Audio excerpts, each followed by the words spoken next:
சரி அப்போ வளையோசை கலகலவனவன்னு ஆரம்பிக்கலாமான்னாரு.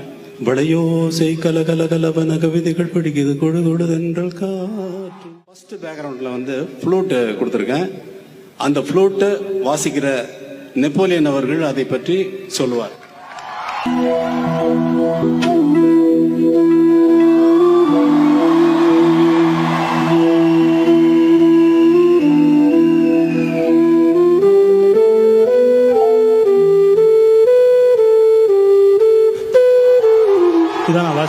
அப்படி அவர் வாச்சாரு.